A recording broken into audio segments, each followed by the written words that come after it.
It's my birthday. Happy birthday. Thank you. A milestone or just? It's my 40th, so yeah. Oh, my goodness. Congratulations. Thank you. You should fly. Now we have to look for younger representatives. That's right, that's right. Oh, my goodness. All right, so we're live on YouTube, everyone, and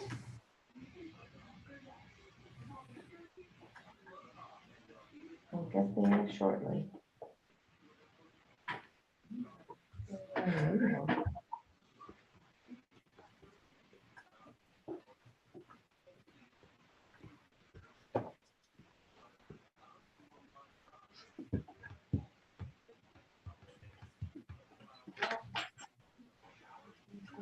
Corbin, Busey, and Williver is on.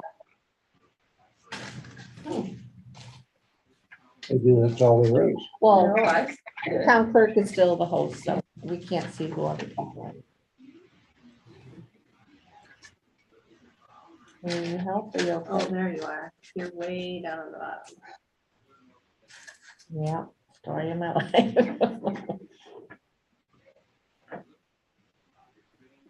As a courtesy to those who showed up on time, we should start. We're good. We're ready? All right. I welcome everyone, both in attendance here and on Zoom from home. I welcome everyone to our September 14th, 2022 Rush Town Board meeting. Will you please join me in our Pledge of Allegiance? Allegiance to the flag of the United States of America and to the republic for which it stands, one nation, under God, indivisible, with liberty and justice for all. Thank you. Our town clerk, please call the roll. Councilman Chase, Here. Councilman Corbin, Here. Councilwoman Morelli, Here. Councilman Williver, Here. I am here. Thank you. I'm not going to list all of the changes to the agenda. There's not many, there's 3. I'll cover them when we get to them. I have no other announcements than that one. And right now, I will entertain anyone who would like to speak in the public comment period. Just remember, 3 minutes and be civil and diplomatic. Would anyone in this room like to speak in the public comment period? The lady with the maroon sweater on, you state your name and address. Thank you, Jerry. Mary Ann Rizzo, 25 Stoll Road. Try to speak loud. Sorry, I just don't want to take my mask off. So I brought up an issue maybe 2 months ago regarding the Zoom presence. And I whenever I leave this meeting, I don't know who was actually here at the meeting because I don't know all the participants on Zoom. And I don't know, do you, I know Amber and Pam knows who's on Zoom, but do the rest of the board members and the attorney, do they know who's on Zoom? Because I want to know, like, I want to know who's here and I'm glad to see people are here and I want to know who's in attendance. So I wonder, and I did mention this a couple months ago, but there was no discussion. I was wondering if you can discuss it. And do you think it's ideal for the whole community to know who actually is in attendance at the meetings? Let me say that we understand your comment and a fix will be coming before too long. Because we have looked into it based on your comments before. The other issue that is just something in my mind, and I don't know the answer to this, but it's just something I'm thinking about, is relates to the workshop that you had about a week ago. And when you were talking about Barnes that were being built on the property and there was not a house attached, not a house built on the property. And you were considering, and I'm not sure where that went or where that's going, making an exception for farmers with so much acreage or whatever. But I just don't know the answer to this, but I started thinking about this because there was a gentleman who started building a barn on East River Road and he couldn't get permits. I think it was his intention to build the barn and have the barn and then later build the house. So I just feel that, I guess I'm thinking myself, and I really don't know the pros and cons. And that's what I'd like to hear at some point. Maybe we'll talk about it in the workshop.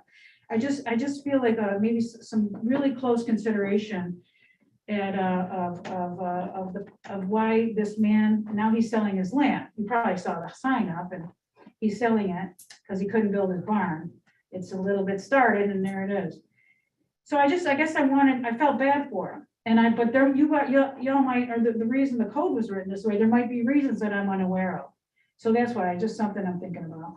Thank you very much. Thank you. I think, could I speak to that a little bit, This Jerry? is not a two-way, Oh, but because I gave her a peek under the tent flap on her first consideration, you can speak to that. I think that in the past, there has been barns allowed to be built prior to a house being there. But it was, they got a special variance and they had to have the house built within a certain time frame of the barn being built. So there is some wiggle room in there for that, but they have to go through a little bit of a process. If I recall some of the other properties that I've seen that have had a barn built prior to the house being built. Thank you. Anyone on Zoom who would like to make a public comment? Supervisor, there's 16 people on Zoom, and if anyone on Zoom would like to speak, please enter your name in the chat feature. If no one types in the chat feature for Councilwoman Corbin, then we will move on, and I'll ask the town clerk if she has anyone, because sometimes she gets messages. I have none. I do not have any either. All right, Supervisor, back to you. Would anyone else in the room like to make a comment? I don't think so, so I think we will move on.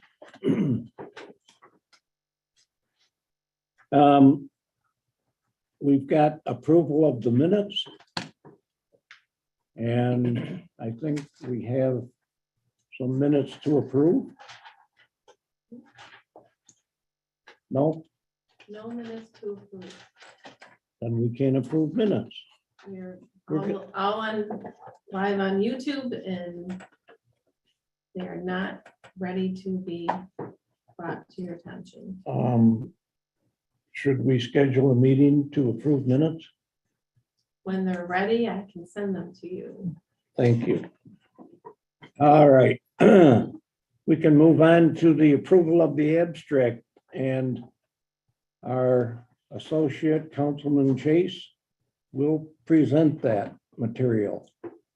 I shall move, having reviewed all vouchers on abstract 9-1 of September 14th, 2022, authorized payment totaling in $34,123.40, which includes Fund AA General for $25,713.91, Fund DA Highway for $3,378.94, and Fund LL Library for $650.80. Do I have a second? I'll second that. Councilman Chase, Aye. Councilwoman Corbin, Aye. Councilwoman Morelli, Aye. Councilman Wolliver, Aye. Aye. I don't ever remember an abstract being that small. It does seem a little bit lighter than normal, but I don't think that's something we should complain about. No, I'm not complaining, I'm just. I liked the 1, 2, 3, At the- 4. Yeah, That caught my I caught eye. my eye also when I was looking at it. Okay, so we can move on to reports from the town board members, the clerk and the attorney, and we can start out with Deputy Supervisor Corbin. Thank you, Supervisor. I had the privilege to fill in for the supervisor for 5 days as his son got married. I also attended the town board workshop meeting on September 6th. I attended the LWRP Local Waterfront Revitalization Program Steering Committee meetings. Tomorrow at 7 p.m. is the Zoning Board of Appeals monthly meeting where they will have one public hearing scheduled on a fence. And I also attended a meeting with the supervisor and the Rush Henrietta Central School District to discuss future housing in Rush as they each year come in to discuss increase in enrollment for the different elementary feeders into the junior highs, how they've reworked it. And it was an interesting conversation. And that's all. Thank you. Thank you. We can move to Councilperson Morelli. Since the last town board meeting, I attended a discussion on August 30th regarding FCC rules and cell towers. Things still being ironed out as to what requires a permit, what doesn't. So that was very interesting. I also attended the September 6th town board workshop meeting. And we were so busy with that, we didn't finish everything on the list, so it continues. Thank you. Would you add that the cell tower meeting was based on a recent change in the FCC law? Well, there's a recent, but not so recent, I guess it's an interpretation brought to our attention by one of the groups that provides cell tower service for AT&T, Verizon, all those, they do all the work. So they interpreted the law, an existing law, a certain way, and we were applying it a different way, which was not incorrect. But I felt that and agreed that we needed the guidance of our counsel, that we weren't going to rely on somebody else telling us what the law meant. And so we are looking into that and how we want to proceed with that. Thank you. We can move on now to Councilperson Chase. I also attended the workshop on September 6th. As Gene said, we had a pretty heavy schedule for that meeting, but we got a very good presentation from the chair of planning, Scott Strock, and it was very informative, and I thought he did a good job presenting it and explaining things. We had a conservation board meeting planned for Thursday of that week, but due to lack of quorum, that was canceled, so I was unable to attend that. But that pretty much wraps up what I've had on my plate since last town board meeting. I'll just add to that presentation by Scott Strock on accessory apartments. It was very interesting and pointed out some consistencies in our town law, which our attorneys are going to be going through that and cleaning it up so that we can have a resolution to vote to change it. You know, nothing too substantial, but it was important nonetheless to make it consistent. Thank you to both of you. How about if we go to Councilperson Woollywood? I also attended the town board workshop on the 6th, and I attended the comprehensive plan meeting this month. We discussed getting the word out about the upcoming events concerning the comprehensive plan, and discussed mailing a survey to every town resident. And this, the agreement with Labella, they would do a digital survey, and we believe that it'd be better if we actually mailed one to every single person in town for the benefit of everybody, but mostly the people who don't use their computers too much. And John Morelli was working up some numbers with the Penny Saver, Manuel Karam, And I think he's put something together. If you'd like to hear from him right now, maybe that's be possible. Uh, Or do you want to put, I didn't, All I can think of is Commissioner Morelli. It's Coordinator Morelli. He has a place on the agenda tonight, so you'll be hearing from him about that. okay. All right, and that's all I have. Okay, thank you. How about our town clerk? I haven't received the video conference local law yet. Does anybody else receive that in their mail? We never From the get, state? we never Okay. get anything. All right, from I just back from wanted the to check with you, because I think I will check with the state on that. Since September 7th, I posted 597,997.79 in school taxes of the warrant of $5,200,251.34. I attended the workshop on September 6th, as everyone else did, with Deputy Town Clerk McElbilly, and she will be attending the workshops in the future. We sold 6 marriage licenses since the last meeting, sold $2,848 worth of fishing and hunting licenses, which netted a commission for Rush, which I say is just a service to Rush. From that $48,000 or $48, we got $153 of that. So it is very time consuming, but it is service to the community. I've been training, cross-training with other departments as well, so that is continuing on the new systems and the systems that we have had in the past. Also, I don't know, Jerry, if what you were explaining about the Zoom chat feature and the people in it. Sometimes the people come in and come out of it, so I wanted to explain that to the residents. That'd be great. Thank you. It's not always 20 people are in, some come in, some come out, some say my name is Dan, some say my name is Pam, some have telephone numbers, so it's not accurate. And that's why it is not included any longer. And the other part of it is it also protects who is here or isn't here. And as far as addresses, we're thinking about safety of our residents and people in the community. I'm not always putting that stuff into the record as well. Would this be a good time to reveal a little bit about what you've been working on regarding that presentation we had at the last meeting? Oh, that will, for the technology, Yeah. that will be at the next workshop. Okay, that's fair.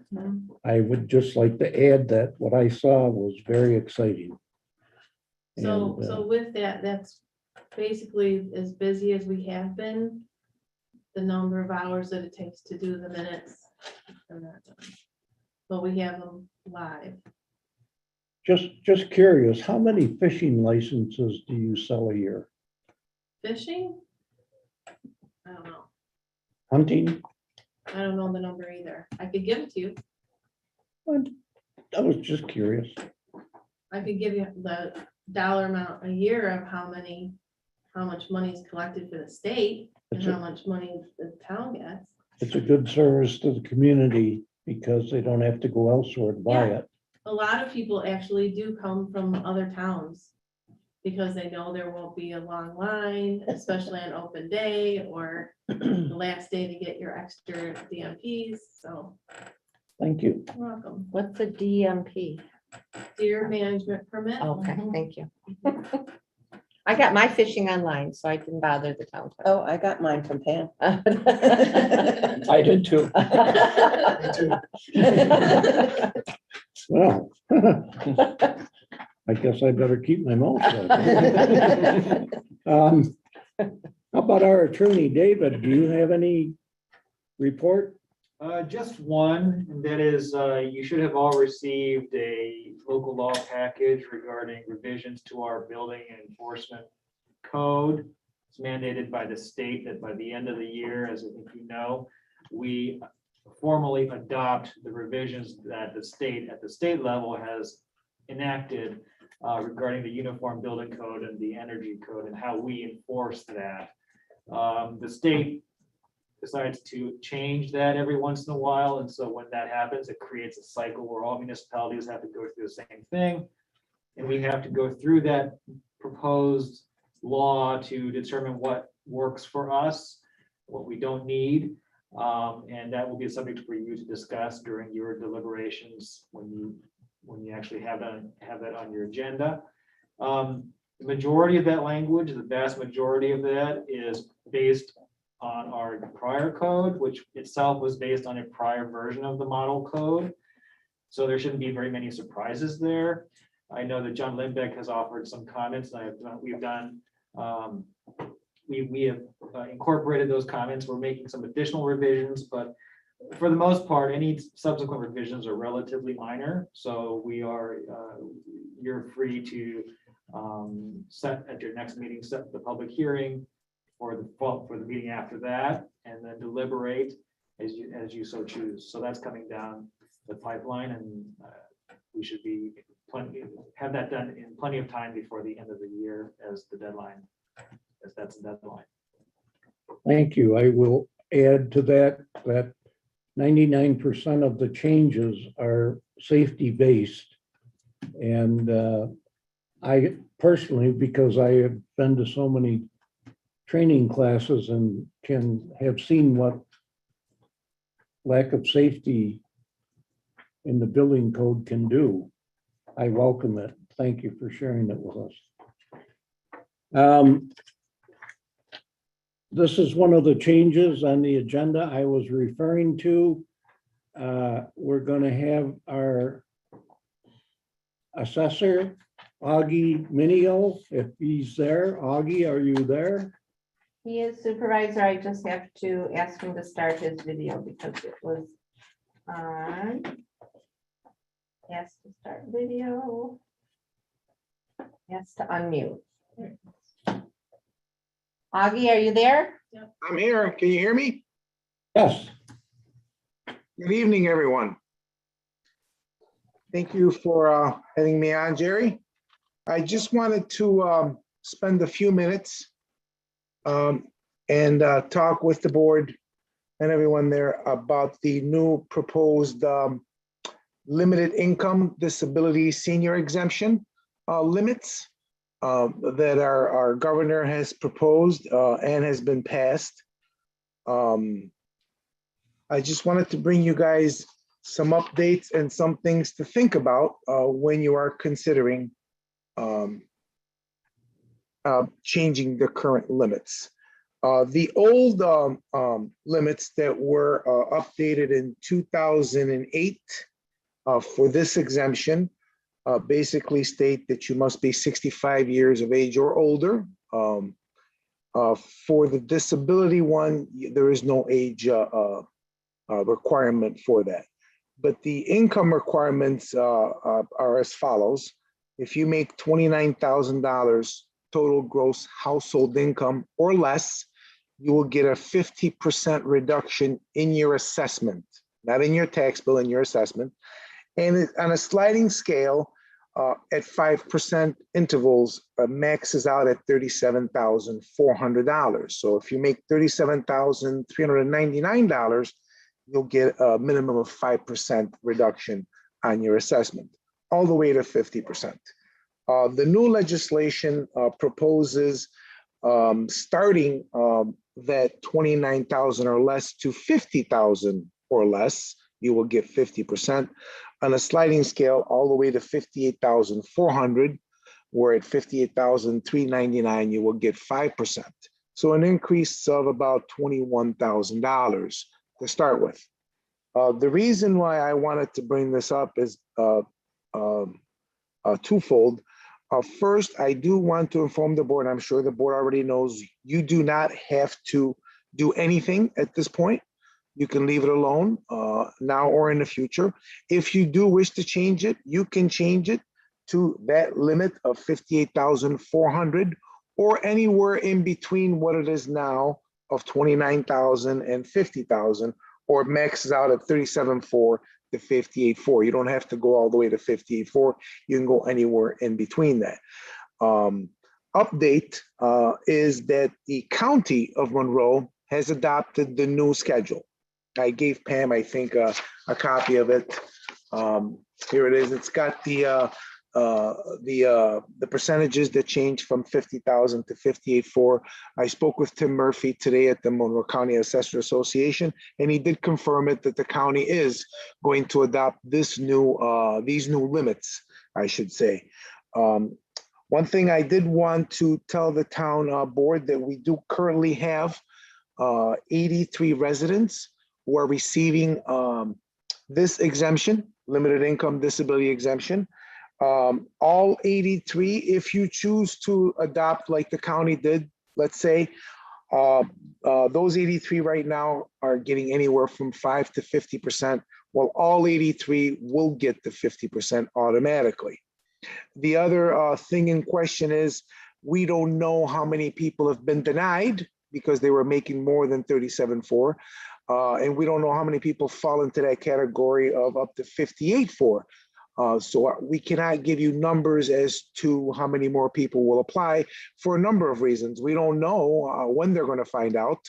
I mean, they are going to find out on the back of the school tax bill and on the back of the town and county tax bill that this new exemption, not new exemption, these new limits are there. So most people will find out that way. Most people that receive a tax bill at home, those people who pay their tax bill with the through a lending institution probably will not get a copy of that bill. So I estimate that it probably will not be until the third year from now until most people will be aware of these new limits that the county has accepted at this point, and they are going to approve it according to Tim Murphy sometime in December. The other issue is we do not know the 3 school districts that we have in our town, what they are going to do. As of today, there are no school districts in Monroe County or towns that have adopted these new limits or any increase to their current $37,400 limit, if that's what they have at this point. I do know for a fact that the Spencerport School District will not talk about this year, only because I knew the current assessor there, and he has spoken with that school board. So as far as our 3 school boards, I do not know what they are going to do. So I just want you guys to keep that in mind, that you can choose to not do anything. You could choose to raise it or to raise it to anywhere in between the current maximum of 37,400 to 58,400, or you can choose to raise it anywhere in between if you choose to do so. There will be, when I send out the new renewals, probably sometime late October or early November, I do have to mail out the new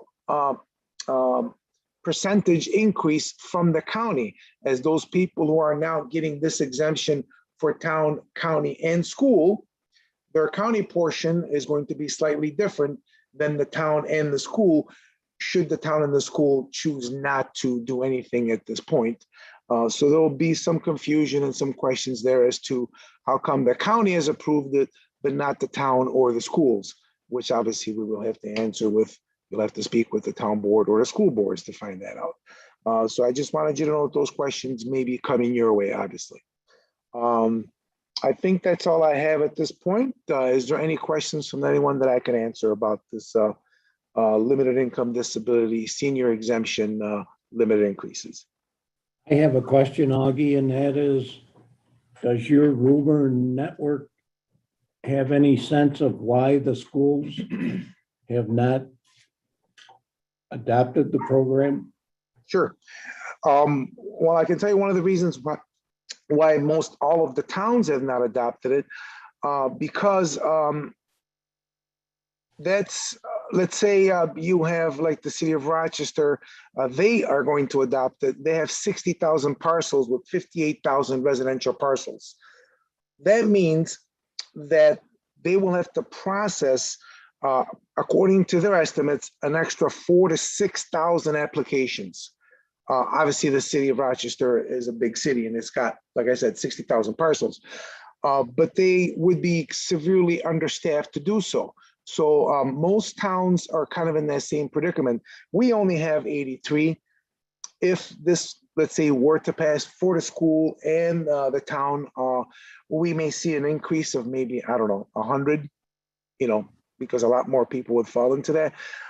So that would be a little bit of stress on us, but we have the manpower to handle it. But the biggest concern is, towns like Webster, Penfield, big towns around Detroit that have 20, 30,000 parcels would be severely understaffed. The other issue with this is there's another law in proposal right now, has not made it to the governor's desk, is where this law, if passed, would force the town halls to send an information packet to every single resident in their town, informing them of this new increase in limits. For us, there would be an extra 2,000 mailers. We could probably handle that, but you can see the problem with some towns who have 50 and 60 and 30 and 20,000 residents that they would have to mail out, because it would be futile. First of all, half of them would be rentals. You don't know what the difference is. The other half could maybe not qualify. So all this extra money going out and manpower needed, they feel that is unwarranted at this time. So a lot of them are eerie, to say the least. But a lot of them do understand that the county is, by adopting it, is going to cause some issues down the road. The same goes with the schools. Remember, when we get the STAR exemptions, we get that money back from the state. The school does. This one we do not. So a lot more people will apply for this, and a lot more people will qualify. I mean, Social Security last year went up 5.9%.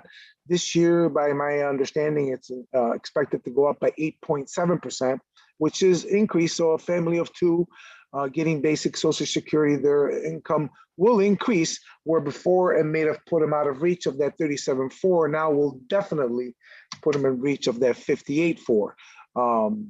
So the schools are thinking the like. In the city of Rochester, I bring that as an example, their city tax rate increased 14 cents and the city school tax rate increased 16 cents. That is 30 cents per thousand increase. So this will have an impact on the town tax rate and three separate school tax rate should all four bodies go ahead and increase the limit. Can I ask a question, Supervisor? Certainly. Sorry, Audrey, I dragged on that a little bit. okay, so timeline wise, Mhm. town and county goes out the first of the year. But that will not be reflected by this increase. So if the town were to adopt this tomorrow, just as a hypothetical, Yes, it will go into, when would that go into effect? it will go into effect next September school bill and the following January town and county tax bill. So not this January, the following January. Not school, because we're not a school district. I'm just talking town. I'm not talking county. I'm not Sure, talking. sure. The town would be not this January's town and tax bill, the following town 24. and county, 24, yes. Thank you. I just get that in my head. Thank you. Sure. Any other questions I can answer? Well, Augie, it's not very often that we get to hear your knowledge presented to us. So I am asking your position. Can I put you on the spot? Sure, go right ahead. Remember last year when you did the reassessment? Yes, Was because our values were down to 84% and the state wanted them back up toward 100. yes. Now, before I came here tonight, I was listening to the news and some national real estate guru was saying that the sale of houses has slowed down significantly, and they expect it to consistently slow down. Yes, I don't know where they're getting their data, but I have to assume when they dispense it on the national news, it's factual. And this is where you get put on the spot. In the event that the percentage continued to climb because of declining sales, and the figure went over 100%, I know that's probably impossible, but I'm speaking theoretically. Would you do a reassessment at that time to get things back in line, or would you wait for price history to catch up and impact that Sure. assessed figure? sure. Well, we are at this point, we just did a reassessment in 2021. We are scheduled to probably do another one in 2025. Every 4 years is a good point. And what I will do in 2025, I will look back at the previous 3 years of sales, and I will see where the town stands at that point. We can only react, obviously, to what the market does, because we look at the previous 3 years' sales as a predictor of what someone's house full market value would sell for on the open market. Albeit in 2025, when we look at 24, 23, 22, and possibly even, I may extend it to 21, I could also look at 4-year sales. The first 2 years are definitely going to be overinflated. The following 2 years, we don't know.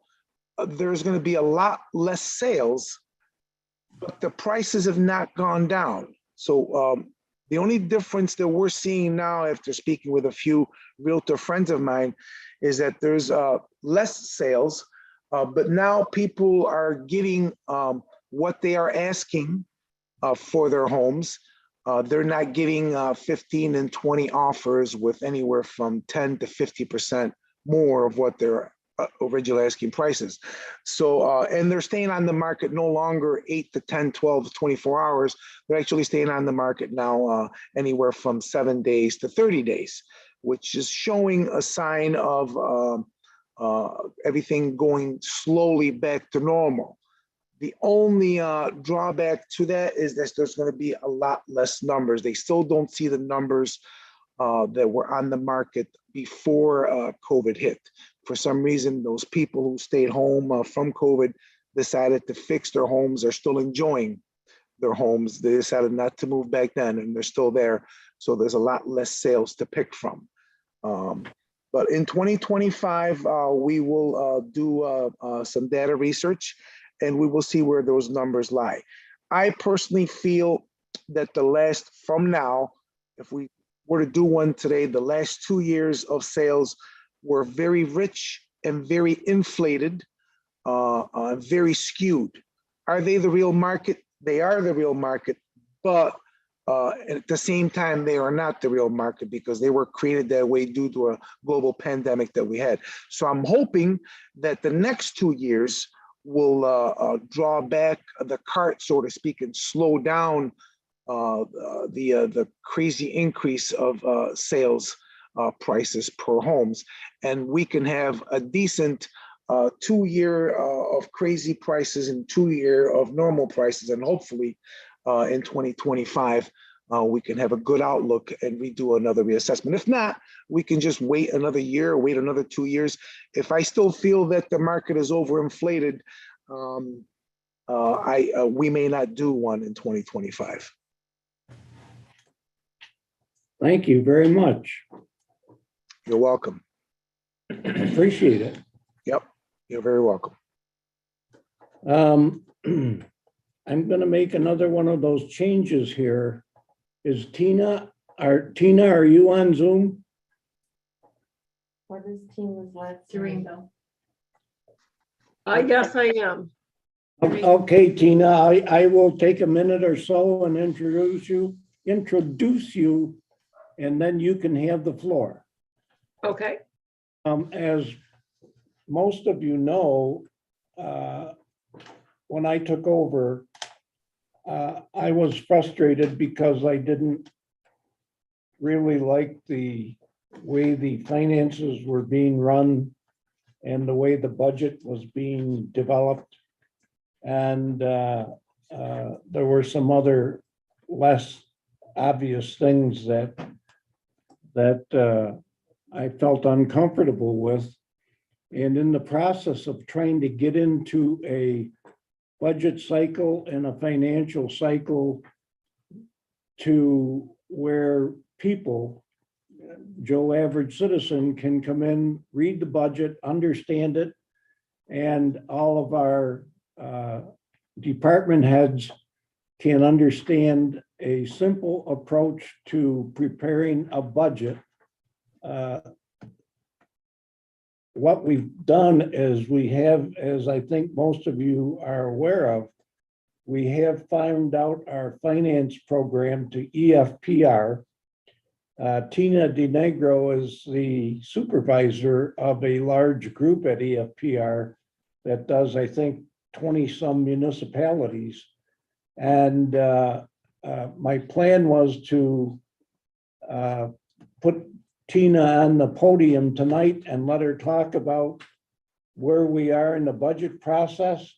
The important thing is, and I said this to Tina today, I said, Tina, don't worry because we're nowhere near the deadline. She said, that's right. So I said, but I'll still have you speak a little bit tonight to what EFPR is doing to implement change and simplify the process so that everybody can catch on to it real quickly. Is that ample introduction, Tina? Yes, thank you. First of all, thank you for having me. Yes, my name is Tina DeNegro. I'm with EFPR Solutions. We are I'll call us a subdivision of EFPR Group, which is an accounting firm in Rochester, New York, currently located in the old Xerox building. Our division was formed to serve municipalities just like yours. We currently have over 29 municipalities that we provide this service for. So we are very busy this time of year with municipalities of all sizes. So I think one of the benefits or help that we can bring our towns and villages, we do work for both, is just our knowledge and understanding and experience. I've been working closely with Catherine and Jerry to collect prior year information. Catherine did put your budget together last year. She did a great job. She's very detailed. So I have a lot of great information that I've been able to pull in. But essentially right now, what I'm doing is we call it our budget workbook. We have an extensive Excel workbook that we've developed over the years and standardized that we use with all of our clients, which makes it easy for us to use and implement because it's consistent with how we use it with other municipalities. And it's also very easy for the layperson to read and understand. So right now, I was on the phone with Catherine for a couple hours today, finalizing payroll and benefit information, which makes up about a good 65% of your budget. And then we were, there's some outliers that we're still collecting some information on.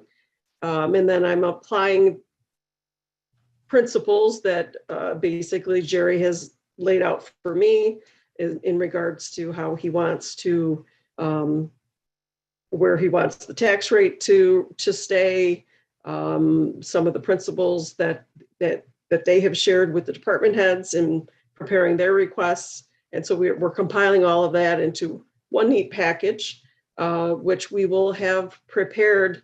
At this point, we're on schedule to have Pam, the town clerk, present the tentative budget to the board at your September 28th meeting. I think that's your next meeting. Am I correct? You are I think correct. that's, okay. But we most likely, my goal is to have it pulled together before the end of next week. So there'll be plenty of time for review. And then I've requested that I be invited to your workshop meeting on Monday, October 3rd, I believe is the meeting date, so that I can be available to offer, insight into the budget that we've put together and answer any questions that anybody might have. Any board members have any questions for Tina? I'm looking forward to working with her on the next I'm town board meeting assuming- and the next workshop. I'm assuming we'll have an opportunity to chime in on what is presented to us by the department heads. Absolutely. Mhm. Yep. It's a- We are, Okay. I think of us, we're sort of just, we just partner with you.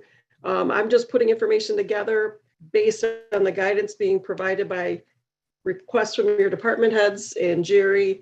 And I'm just there to sit on the sidelines and provide as much support to the town board as I can through this process.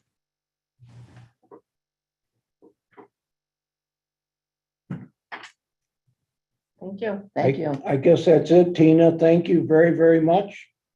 Thank you. I look forward to the next 2 weeks for the tentative budget. Yep. I'll look forward to any insight that you want to offer leading up to us, building information. Please don't hesitate to reach out. But I will look forward to seeing you at the October meeting. Thank you. And Pam, do you have anything to add? I do not. Thank you very much. Thank you. Thank you for moving me up on the agenda. I appreciate it. Well, I'm very tired and I don't want you to become. I thank you. I can go back and do some more works on budgets now. All Good right. night. Now we're going to get back online with the agenda. We have an Indigenous Peoples' Day and proclamation, October 10th, 2022. And I would like to read that. Supervisor, before you do that, Councilman Woolever, I accidentally stopped your video. If you could, I just sent you a request to start again. There he is. Go right ahead, sir. All right. I don't have a resolution on this, Pam. Yes, Is that- that's it right there. I didn't receive it. Oh, we don't have a resolution number. That's what I didn't think. Oh, no, you don't until I do this. All right, so I'll read the resolution and prepare people for the day that's coming. Whereas Columbus Day is observed as a federal holiday on the second Monday in October and recognize the October 12th, 1492 landing and first contact of Europeans with the New World. And whereas this contact began centuries of settlement on lands already occupied by native peoples of the Americas and exploitation of New World seemingly endless resources. And whereas indigenous Americans experienced conquest, enslavement, displacement, and disease, which decimated their population. And whereas Native people who were displaced from this area include the Haudenosaunee, also known as the Six Nations, and specifically the Seneca, Torora, and Cayuga tribes on the land now in the town of Rush. And whereas President Franklin Roosevelt recognized Indigenous Peoples' Day in 1934, and the United Nations did as well in 1977. And whereas the Rush Town Board recognized the second Monday of October is Indigenous Peoples' Day by adopting resolution something in 2021. I don't remember. But it was 2021.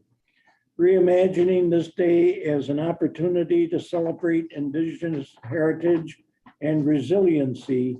And whereas recognizing Indigenous Peoples' Day serves as a reminder to reflect on the Native people who were here before us and their descendants.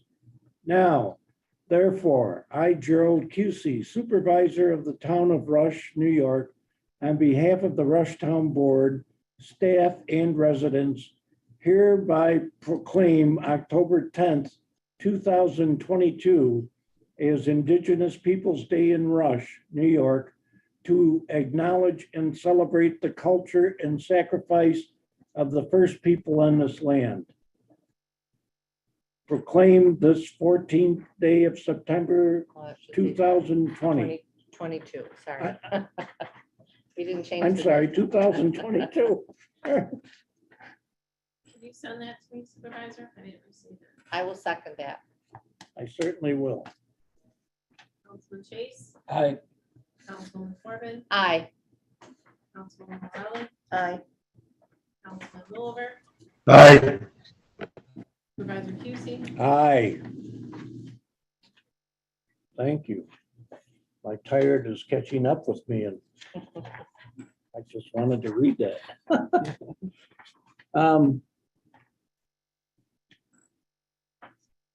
I was hoping to have some information for item number 2 under old business. You may recall we announced at the last meeting that we had a company come in and do a analysis on all of our exterior doors because we know from living with them that they don't always close correctly. And we know that there are some air gaps that must be fixed before the cold weather settles in. Well, I still haven't been able to get a hold of those people, and I'm hoping that they are the only game in town for this kind of work that I know of. And I hope that I can get a hold of them so that we can report next time that we're going to have that work done. Dan Oliver, do you have a report on the 1911 house?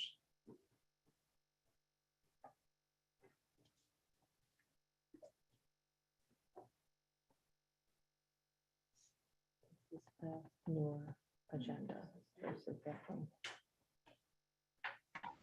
Yes, I do. The Rush Historical Society met with Barrow Architecture, Lindsay Yoda and Eric Ruvio. And they discussed what the wish list for the interior design of the 1911 house. Sue took everybody up to the history room upstairs. They looked over some of the stuff that they'd like to move to the 1911 house. And then everybody went to the 1911 house to take a look around, and Barrow was beginning measurements of the place to see what is actually possible to do there. And the next steps will be design proposals and schematic drawings. They should be coming November-ish. And that's my report. Dan, did I share with you the estimate, the unofficial estimate I got for doors, windows, downspouts, and siding? No. Well, are you sitting down? Yes, I am. All right. I asked a very well-known gutter, roofer, cider, window, door locator, and I asked him to give me a reasonable estimate of what it would do to do those things on that house. He told me $45,000. I bring that up only so everybody knows what we're dealing with.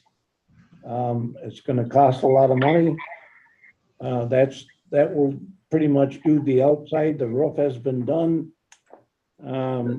We've got to move along with that, and I think that Barrow did not agree with me to get that stuff done before winter sets in. That seems kind of premature. Well, you didn't agree with me either, Dan, and that's okay, because you're in the business and I'm not. So I'm sure that price will go up in the future, but that's what I got this late summer. So we look forward to your next report on what is taking place inside. I'm interested to see how that's going to go too. Thank you very much. You're welcome. Now, the next item on our agenda is a discussion of our, I don't always say it right, Cannabis. of our discussion with our attorney of the cannabis law. And what we've got to look forward to, what we can and cannot do, and basically where we want to end up to have the most positive results on the town of Rush. Okay, so I understand that we, the town, approved dispensaries, but not on premises consumption establishments. That's right. And so, is that not true? That is true. Okay. As it relates to zoning, the state cannabis law prohibits establishments from being within a certain distance of various places like schools and so on and so forth. In addition to that, there are also places where cannabis use is prohibited, things like parks and so on and so forth. So what you, as a board, have the discretion to consider, in addition to that, if you want, is to determine from a zoning standpoint where you would like to place or permit dispensaries to where you'd like them to exist within those parameters. And if there's any other parameters that you'd like to consider, for example, there are some municipalities that prohibit smoking cannabis anywhere on public property. So parking lots, for example, public sidewalks. And obviously our community is a mix of small hamlet and very rural communities, neighborhoods. So it's really up to this board in terms of what it decides the impact of a dispensary, permitted dispensary use might have on a community, how you want to analogize that, and where you think that might be appropriate. So part of that discussion is going to really kind of require a look at your zoning map to decide, here's where the no fly zones are, if you will, where you think it would otherwise make sense for these types of businesses to exist. And that's really kind of up to you to determine, does it, or do you care, for example, right? That you may allow that in a rural neighborhood, for example, or vice versa. It may make sense to have them more concentrated in the hamlet, or like I said, does it make any difference whatsoever, given what a dispensary is?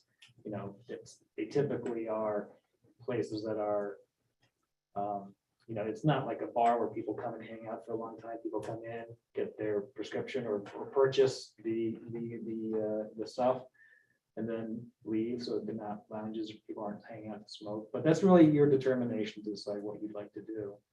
When you say constituted in the hamlet, I want to use the term constituted in a particular zone that the board agrees to, like maybe a commercial zone. That's my way of thinking. That doesn't mean that's the way it's going to go. But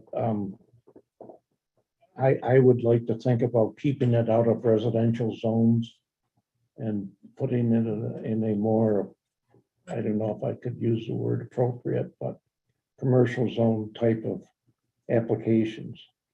David, last year, we did not opt out of anything. Right, Oh, and it's right just Just a minute, Phyllis, we're We talking didn't right about vote. it. here. We did not opt out of anything okay, in so I New was York State. mistaken. Sorry. That's okay. I was So you- going to let you, Phyllis, You can Please, do consumption please, bars here Phyllis, too. please. This is a town board meeting. Yeah, but I. have Please, proof. Phyllis, please, Phyllis.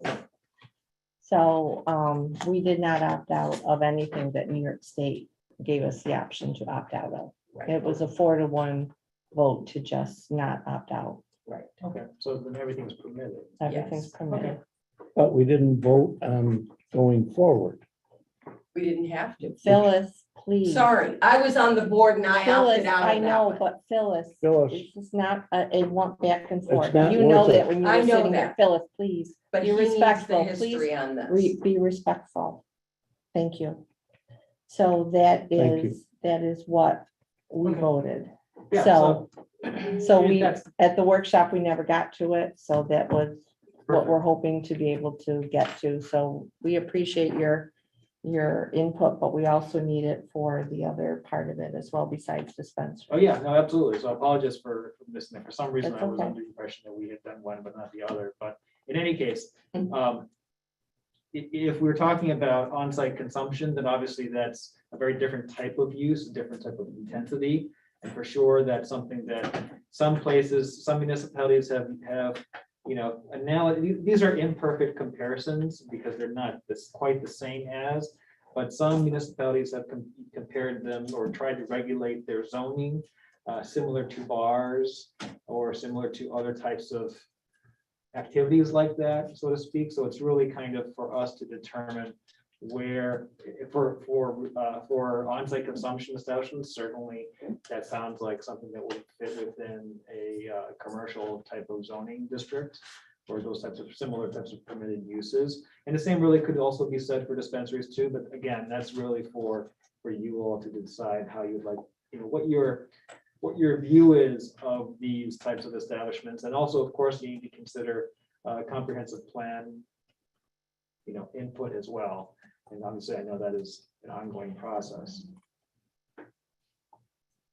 If we are approached by someone who wants a dispensary and we precede that approach with a no dispensaries in town,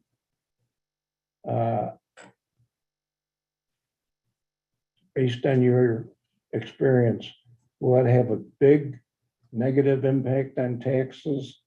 Not so negative, or Well, that's really hard to say. probably Because depends on use mostly. it depends on use. There are a lot of factors that go into it. I think it's important for this town sooner rather than later to have a thoughtful discussion and of where these types of uses are appropriate. Otherwise, you're going to end up with situations where somebody's going to come in and want,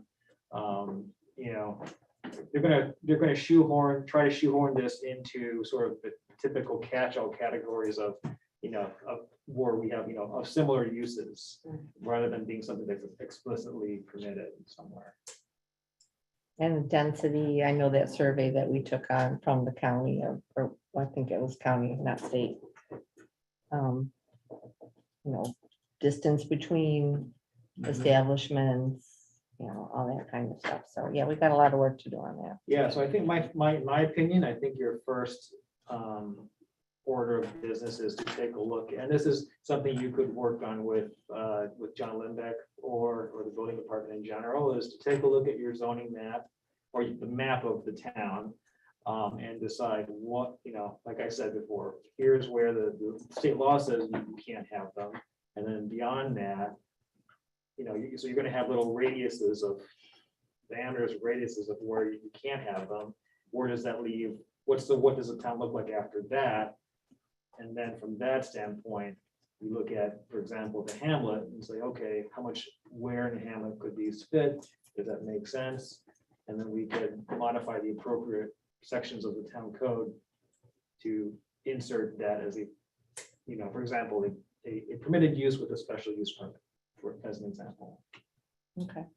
Is that something that we think that we should put up front at the next workshop when John's there? We never got to it. It was Right. on the list, but number one, Yeah. I We agree. don't want to push it down the road. Right. No, That in chapter 36. okay. Yeah, I mean, I would say, you may want to, even before the next workshop, well, you may want to ask John Lindbeck, or us, for that matter, to be honest, what a representative local law might look like, or what a representative, first shot at, taking a first shot at looking at where you think you want these to be, be permitted. Okay. And we can easily craft a local law to amend. It's, from our standpoint, from a legal standpoint, it's fairly straightforward. We're just creating a local law to amend the relevant portions of our town code to permit it as let's just say, as a special use permit, for example, permitted use, for example.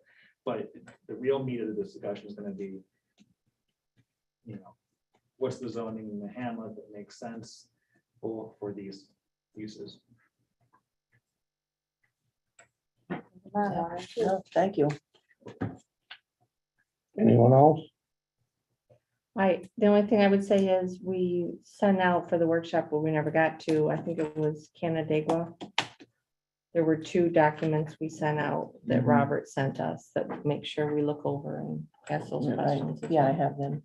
Yeah, that we just sent you those as just easy samples that we have at hand, because we had just done those for the city. But obviously, the city is very different than Right. our community. So you really need, that's just more for you to see what was done, but Okay. really, obviously, it's your decision. Thank you. Next item on the agenda is the leak in the library roof. To give you a little bit of background reminder, we did have QPK architects and engineers and UDN construction company come in and do a significant amount of rearranging airflow, removing rotted material from 12 years of leaks. And we got to a point where we can see on the roof certain places that did leak that no longer leak, but we can't afford to go through another winter with having just part of the fix done. So I have a meeting Friday morning at 9 o'clock with Gordian. Gordian is maybe David, you could explain what Gordian is. They have a arrangement with the town of Greece where we don't have to go through a RFP process. And I picked Gordian because they were the ones who approached us. And I knew that we didn't have to go through an RFP if we chose them from 2 years ago. And they're going to meet with us Friday morning. And hopefully we'll put this continuing leak to rest. And we're not talking about a lot of money, but it still is a significant amount of taxpayer money. And we've pretty much got it nailed down to where we know what to do to fix it. And that's what we're going to be talking about Friday morning.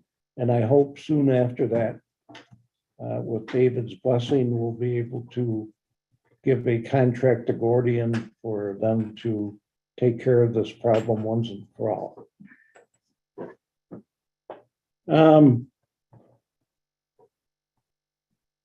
The next thing on the agenda is for discussion.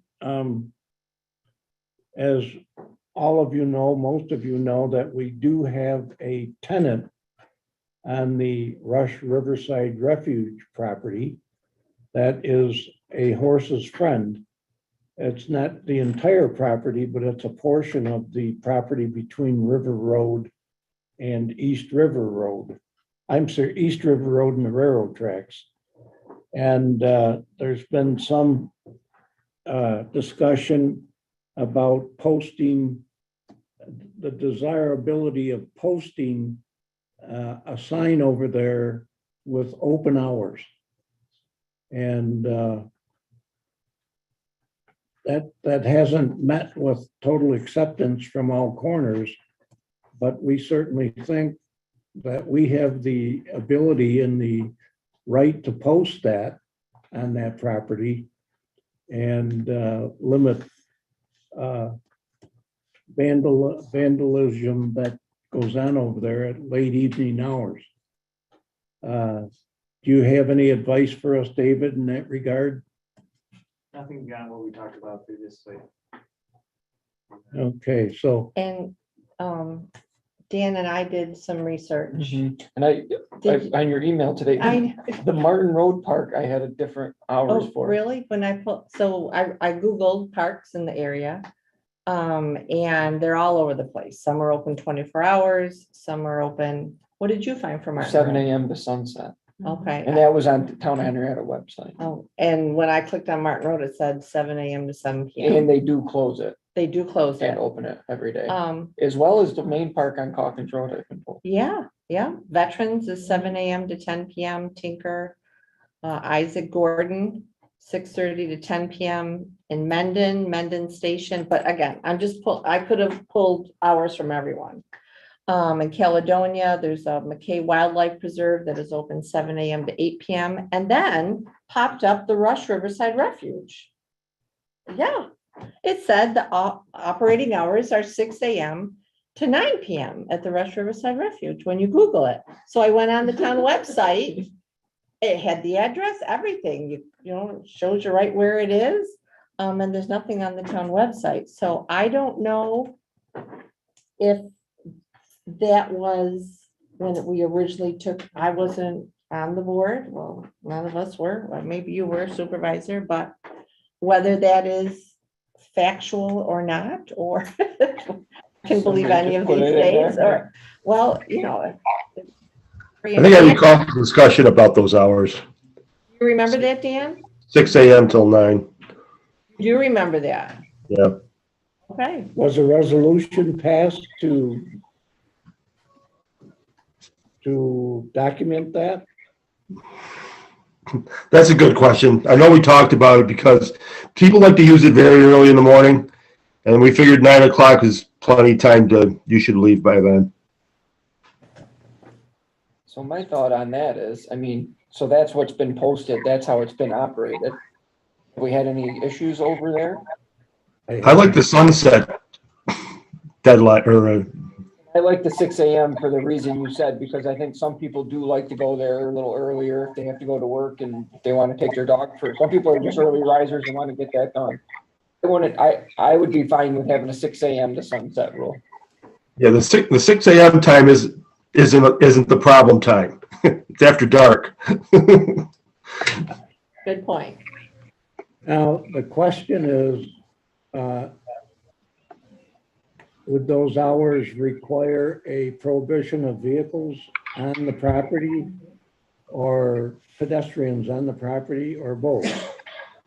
I think that within those hours, you can have pedestrians and vehicles on the property, but outside of those hours, then that would be prohibited, would be my interpretation of it. I agree. Yeah, I do too, only in the sense of part of this is protecting the town of people being injured.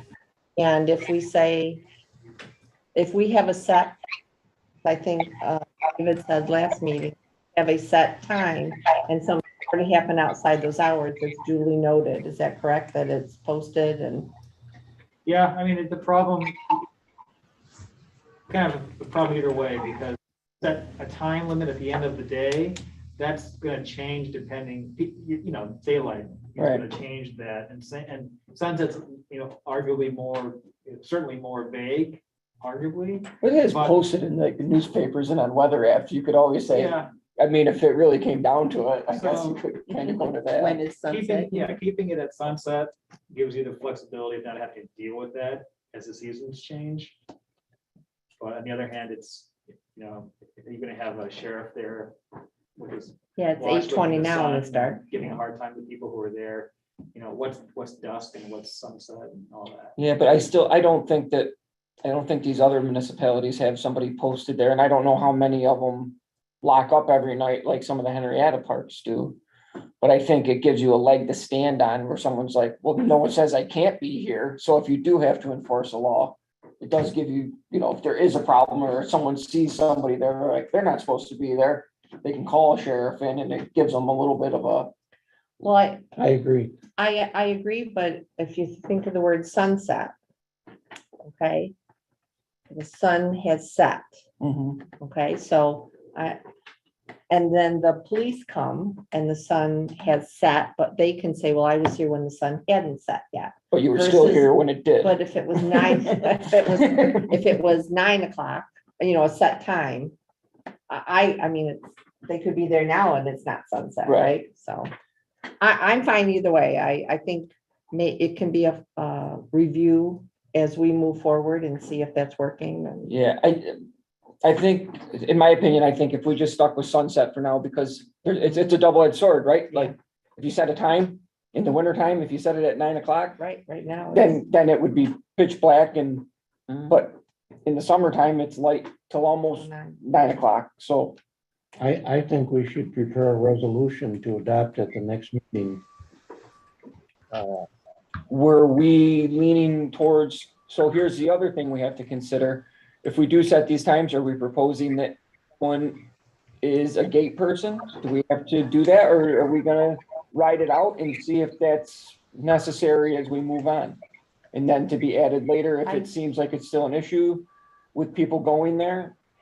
In my opinion, I think with having Matt there with a horse's friend and other activities going on there, I don't think we're gonna have the issue with the vandalism. I just think having the action there is gonna help curtail some of that. And I don't know if we need to have somebody responsible for gates right now. A horse is to do that as part of what they were doing. Yeah, but is he willing to be there at 6 to open it My, and then stay there till dark to close it? So Yeah. that's where my sunset. Sunset. my concern about that is emergency vehicle.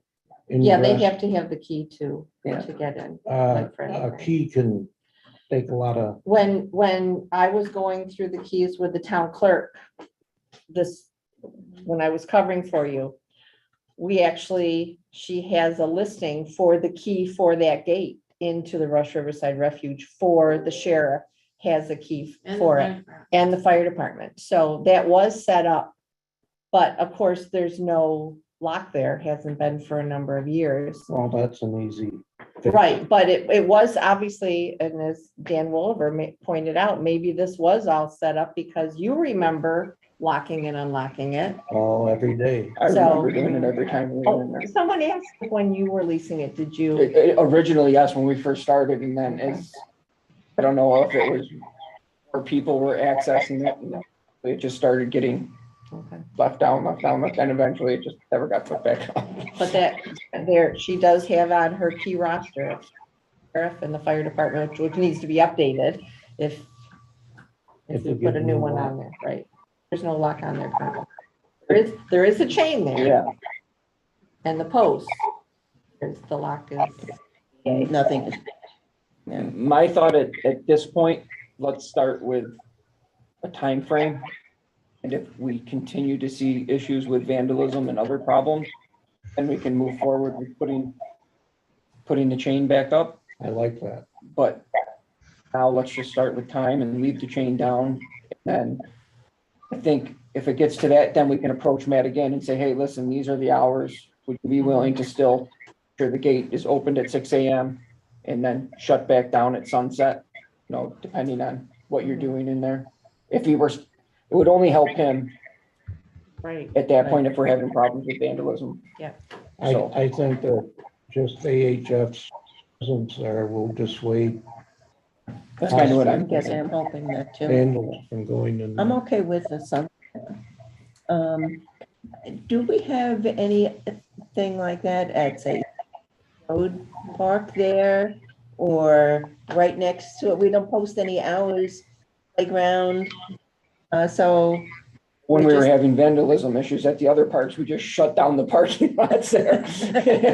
I'm just want to throw that out, that we don't, only talking about the one. Yeah, yeah, I don't know. No other rush parks popped up on, Yeah, I know, but if they do exist. right, no, so should we absolutely. have a broad picture? We should experiment with, I'm okay. I'm not trying to put this off Right, because of the issues that we have yeah. had over there. I'd like to move forward, but I just wanted to throw that out.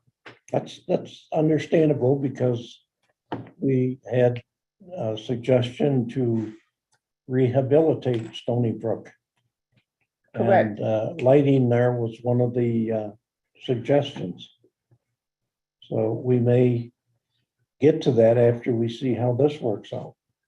I agree. I say, let's start with this one and see where we're at, and we can address the other stuff as we Okay, move 6 forward. AM to sunset. And we'll prepare a resolution for next meeting. Okay. Now, we have the delight to have our comprehensive plan coordinator make a presentation update of where we are with the comprehensive plan and where we're gonna go. Okay. Well, Who are you and what is your address? I'm Commissioner Coordinator Tom Rowley from 535 Five Points Road. I'm the coordinator of the Comprehensive Plan Update Committee. The process has been moving along. We just held on August 16th, our first workshop. We have a series of 5 public workshops, and purpose, it's a twofold purpose. One is to inform the public what's going on, what we're looking at, bring in some experts to talk about developments or movements in these areas. The other is to hear back from the public in terms of what's important and what we might not be paying attention to, so we get those insights. So we have a consultant, Lavella Associates, and they have a system in place, a Survey Monkey or some survey program for actually accepting and analyzing the data that we receive from our survey that we'll send out, and we'll talk about that in a second. But there is no clear way of getting the word out to the public. We could put things in the newsletter, but we haven't been tremendously successful in stimulating interest. And there is also an issue of, are we interested in going out to each house or to each individual? And we're thinking that an individual approach would be more appropriate. John, can I just, either if you want to come closer, people at home can't hear you very well. So if you want to pull up a chair, maybe, if that works for you, Sure. we apologize, but we want to make sure they can hear what you. And you're right in the camera. So I'll show you. It's okay, go for it. It's all Okay, right. so Thank you. we have been looking at ways to get the word out. We're interested in getting the word out to as many people as possible and to encourage people to participate. We want to set up some events. We're going to be at the Fall Festival. We're going to have a table set up there, and we're going to reach out. But we believe we are going to need mailings. The first hamlet we did, Marianne and I don't know who handed out all those cards. Lori. And Laurie literally went around to every address in the hamlet and delivered a flyer to the door. because we wanted to get the word out to everyone. The remaining workshops, however, energy and infrastructure later this month, in September 21st, traffic and transportation, parks, trails and recreation, and land use and conservation cover the entire town. It's not just the hamlet. And we need to contact folks. Contacting our residents, we believe, is essential, and their input when the survey comes is essential. So we want to make sure we tell them what we're doing. We want to hear back what their concerns are and make sure it all gets covered. So we need to let folks know about our multi-purpose or dual purpose workshops, two-way information flow, and our survey that's going out. So as a result, we have come up with two requests.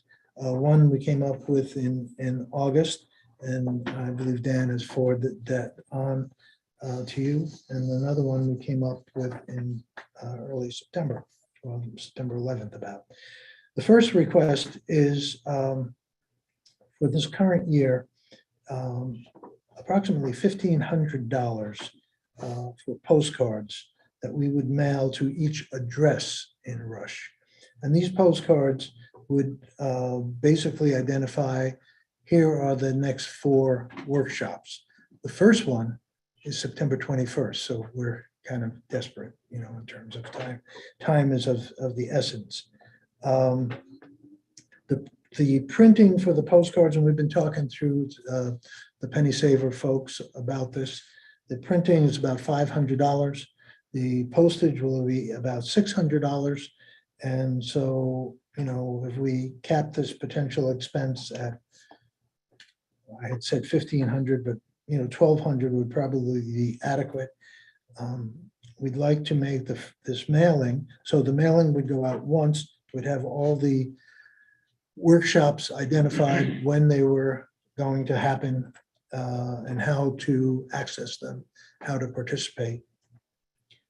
So that's the first request. The second request came about when we were looking at how are we going to get the survey in people's hands. We're still anticipating that a lot of people will go online and fill out the survey there. But some won't. Some would send it in, you know, through the mail. So the second request is for next year. It's for January of next year, for $4,400 for 3,000 first-class letters that would go to all Rush residents of age, including a survey and a return address envelope. We originally had thought about putting postage paid, but we decided against that for a number of reasons. First, we believe a lot of people will be submitting them electronically and it'd just be a waste of postage. Second, we believe that if we provide a return envelope, it's a simple enough thing to ask for people to put a stamp on it and stick it in the mail. So this, again, you know, in the last census, we had 3,400 people in town. We're trying to figure out, you know, above what age, 18 or so, but basically we want to reach out to people who, you know, can think about this and contribute. So we're estimating 3,000 people. That would include all individuals in Rush, including the 300 to 400 extra, not extra, but addresses in Rush, but not in the 14543 area code. So the people in Honey Eye Falls and West Henrietta and Avon, so on. Printing a 2-page survey, two-page, two-sided survey is what we think might be necessary. Two-sided on regular white paper, it would cost 16 cents per sheet. So for 2 pages, it'd be 16 times 2, 32 cents, for a total of $960. Printing the envelopes would be, oh, were you going to put that thing up on? Oh, I thought that. Printing the envelopes are 20 cents each. We would basically be printing 3,000 twice. One would be a return envelope and one would be the mailing envelope. So, oh, it was up there. It's down at the bottom. It's kind of tough to see, but the mail prep would be about $400 for them to stuff and seal and print and do all the work.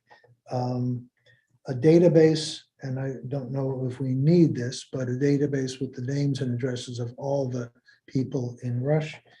We estimated at about $200, no tax. And postage would be 55 cents each for first-class mail times the 3,000, $16.50.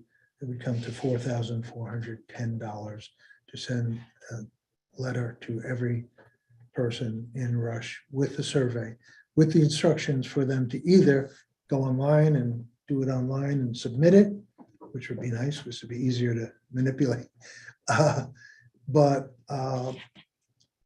Or to, fill out the paper, put a stamp on it, return it, or drop it off with Pam, or, a number of different ways to do that, but we would make it clear that there were a number of ways to get it to us. We would ask that these, because we're going out to individuals, we're going to ask these individuals to put their name and addresses on the survey. And the reason we want that on there is to avoid duplication or someone filling out a bunch of them. We do not need that information for our analysis. So Labella could strip that information out in their compilation of the data. So we don't need to know who said what or what, but it would be there for that purpose. Questions?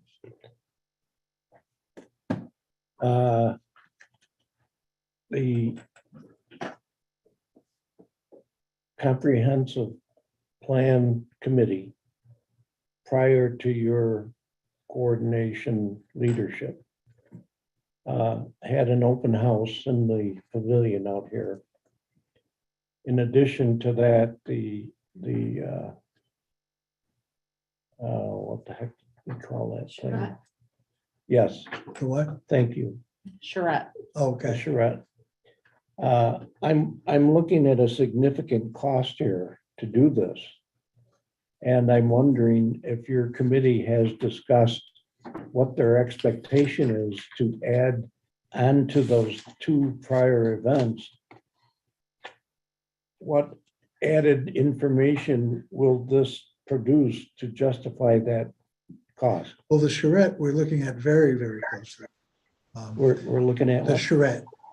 The charrette is being examined very closely by the committee, and a lot of what we're looking at makes sense. I mean,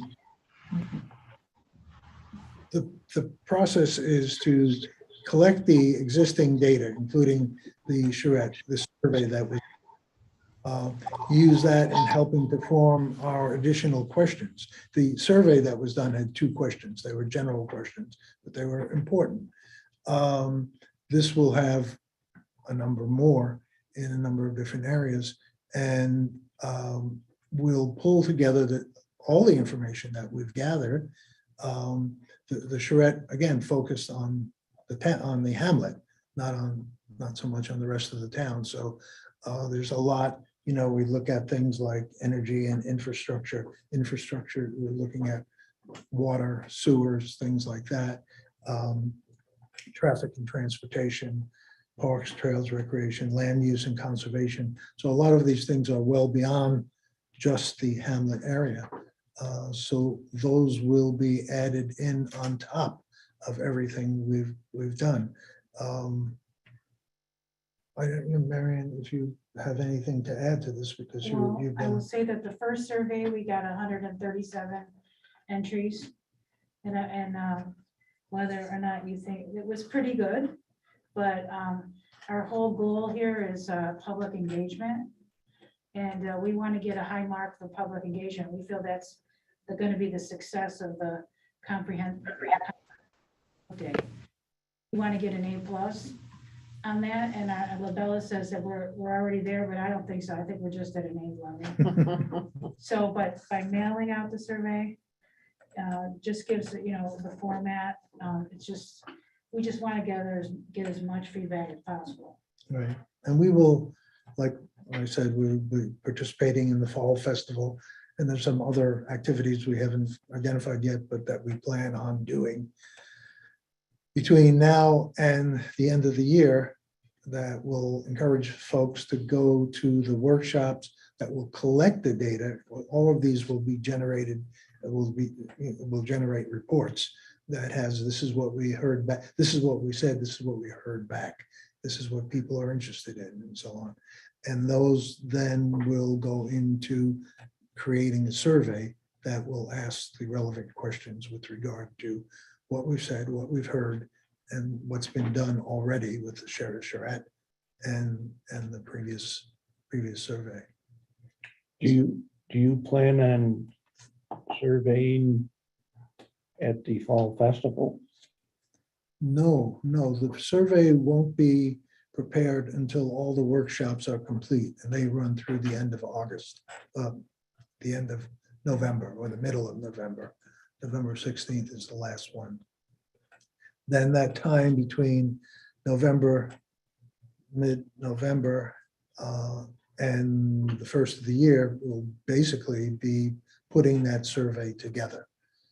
And then with the idea that this survey would go out in the mail mid-January with a 30-day turnaround time to get them back.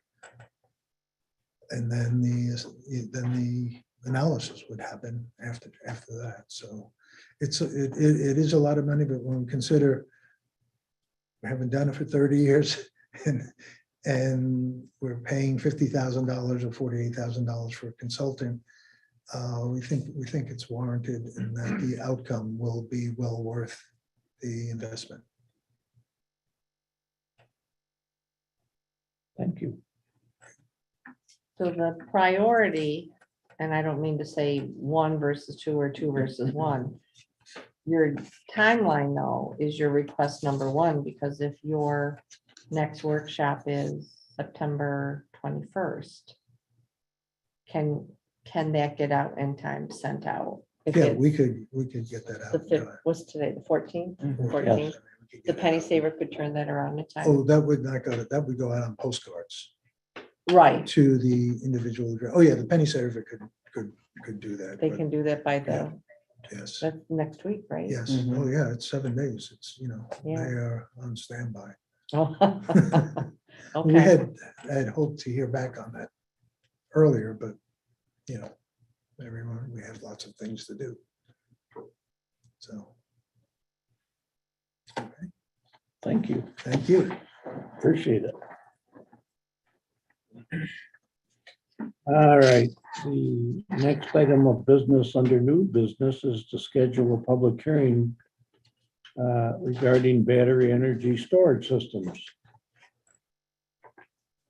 Councilperson Rowley, would you like to give some background on that? Well, as we have been discussing for some time, and we had a moratorium in place, and then it got extended. And now we wish to codify our law regarding backup energy storage systems, whether it be for solar or wind turbines or however you generate energy, and have something in place in the town as to whether they're permitted or not permitted, and that you need permits for these things, etc.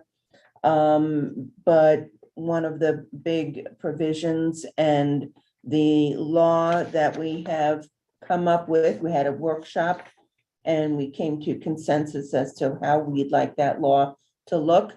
I hope you have that, Pam, so that it can be posted. We'd like to set up a public hearing to talk about that and hopefully then pass the law.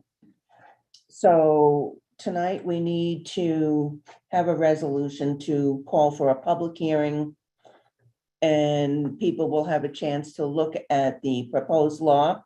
It will be available on the website. It's already there. All right. Yes, thank you. And so people, we hope, will take the time to read it so they know what we're talking about. It basically, in a nutshell, will prohibit backup energy storage systems for large-scale systems, for energy that is produced and not used for on-site consumption. That is, it's just being sold out. And will permit backup energy storage systems for energy below certain thresholds, used for on-site consumption, whether it's for residences or small business, a farm, for example. We're not trying to prohibit that. So with that, I would like to read a resolution to set a public hearing, and it'd be a local law number to be determined in 2022 to amend the Town of Rush Code by adding a section 120-64.2 entitled Battery Energy Storage Systems to Article 5, Chapter 120.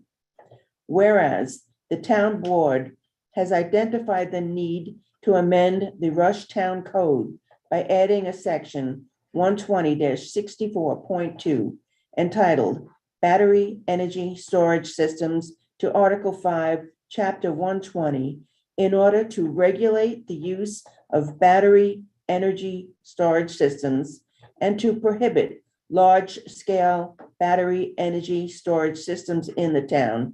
And whereas the attorneys for the town have submitted a draft of said local law to the town board, and said draft local law is on file with the town clerk, and now therefore be it resolved by the town board of the town of Rush that a public hearing shall be had on October 12th, 2022 at 7:15 p.m.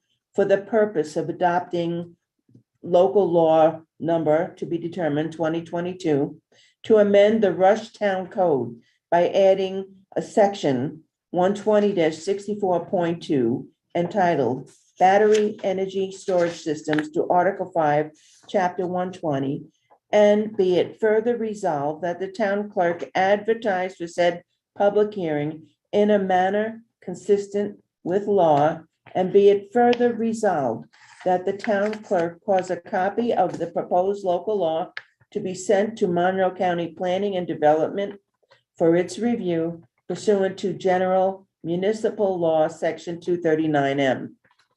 Do I have a second? I'll second that. Councilman Chase, Aye. Councilwoman Corbin. Aye.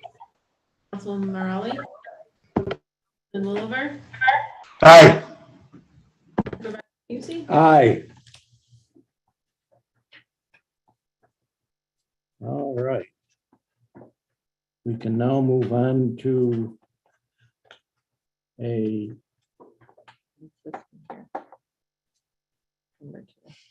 We've got the old one. I got the old one, I got the new one, I got them all.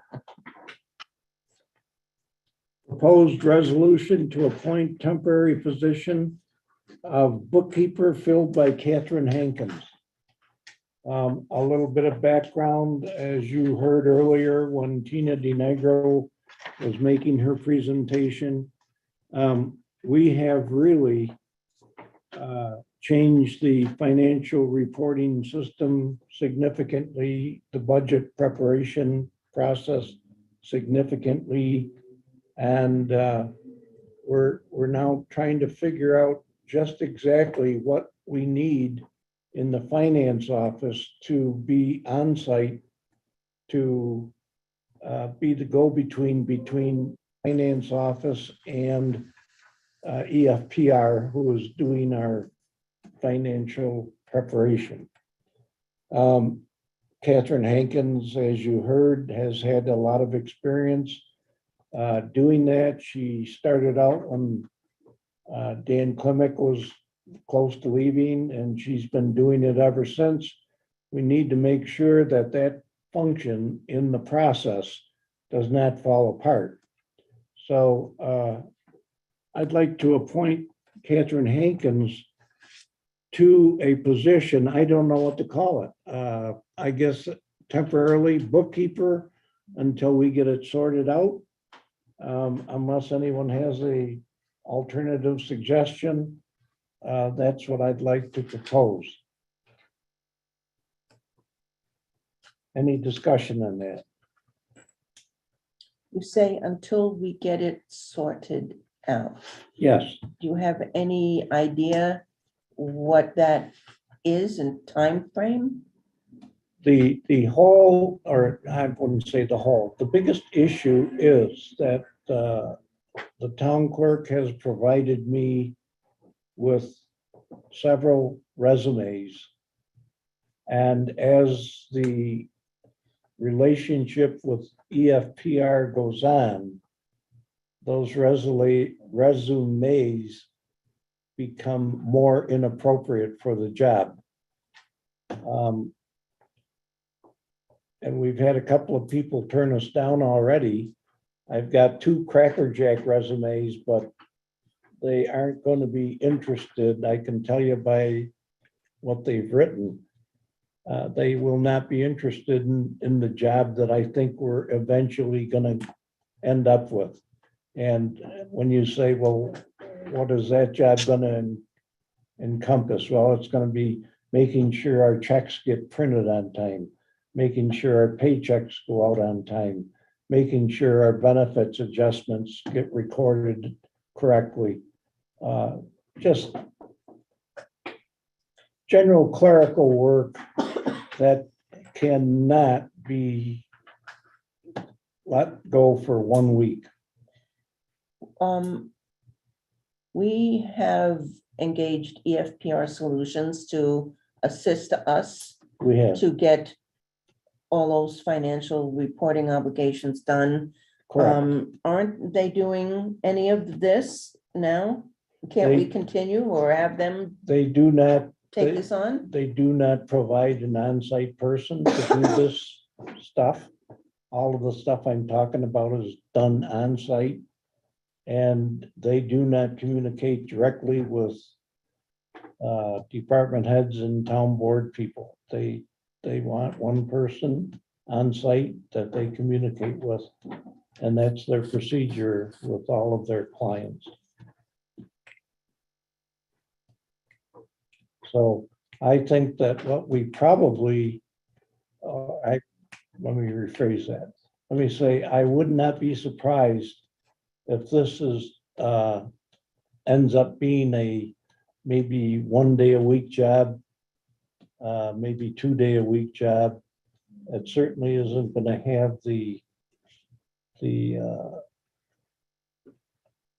accumulation of functions that the bookkeeper job previously had, or that the financial director previously had. So we're still trying to find out, and I've got to have a discussion with Tina because one of the things she did was caution me about getting in too much of a high-powered person to do this job. That's kind of where we are right now. Jerry, who's been doing payroll and handling that in the absence of Dan, and since we've been working with ERP, who's been? Catherine, Catherine has been. she's been, because we were able to hire a replacement for her. And we thought by now we would have a bookkeeper. It's a good thing we didn't get a bookkeeper because the job seems to be less and less significant in the entire process. You know, it's making the printer run so that the checks come out in order, Yeah. et cetera, stuff like that. Is it something that we could take care of in-house now without hiring somebody new? If maybe, I mean, would Valerie be able to do it? It wasn't in her job description originally, but if it's a pretty light load that might only take 1 day per week, is that something that maybe you could keep, instead of adding a new employee, and I don't know what, as far as benefits or retirement or anything like that might be involved if you already have somebody and it's just a light workload, if it was something we could add on, if that's something she would be capable of, I don't know, I'm just kind of, Pam, would you like to address that? I will. Sure. Right now, you know, Jerry's secretary is still learning the process of what she is doing right now. okay, But I understand what the finance bookkeeper did previously, including the finance director stuff. Now, the finance director and budget stuff is being handled with EFPR Solutions. What needs to be taken care of is onboarding someone, taking care of their, getting them set up with their checking, getting W-2 forms, getting New York State retirement system, updating all of that type of stuff. If there's any issues with workers' compensation, if there's any issues with sort of like a human resources type of things other than counseling. So those things have to be taken care of, as well as department head coming and asking, I don't know what to put this under, it doesn't fall under my category of funding or budget funding, what do I do with it? And that takes a little bit of the expertise of a bookkeeper outside of what the FPR Solutions is providing and can provide. So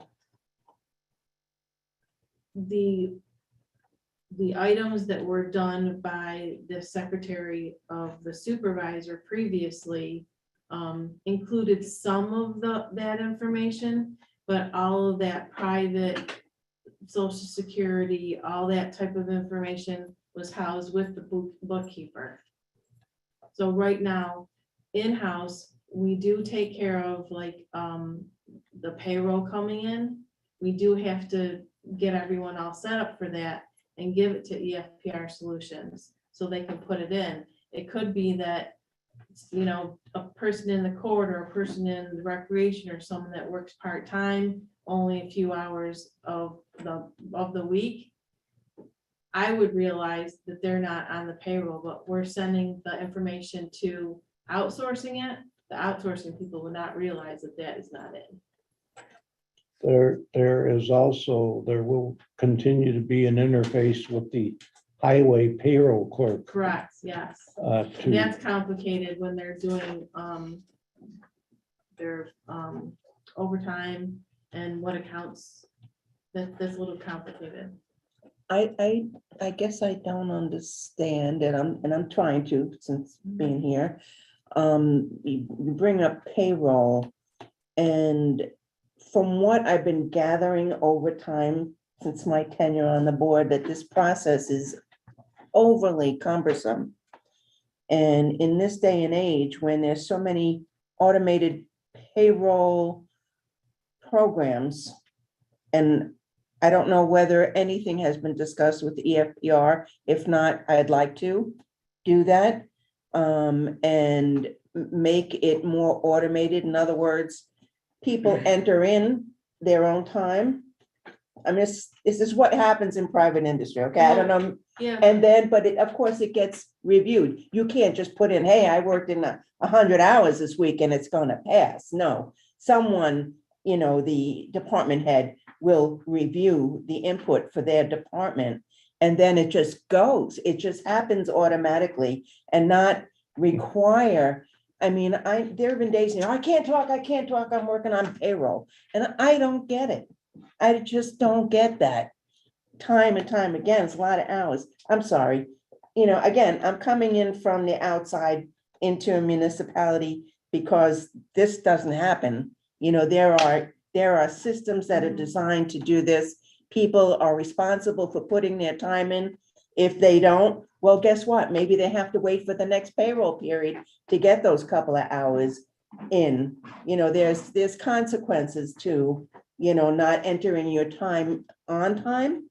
that, you know, they would get paid some base salary, but they may be delayed in getting those overtime hours if they don't input it. I'm just Yeah. saying, and then it would get, of course, approval by the various department heads. I'd like to know if EFPR can recommend something for, you know, a municipality of this size. Perhaps I didn't explain it well, that I am going to meet with Tina to talk about that. Okay, so then if we're going to be doing those things, I don't know why we're hiring somebody. To do these other We jobs. didn't say we're hiring someone. We said we originally had thought about hiring someone, but as time marches on, we get less and less focused on that and less focused on having someone who's multi-skilled in doing that stuff.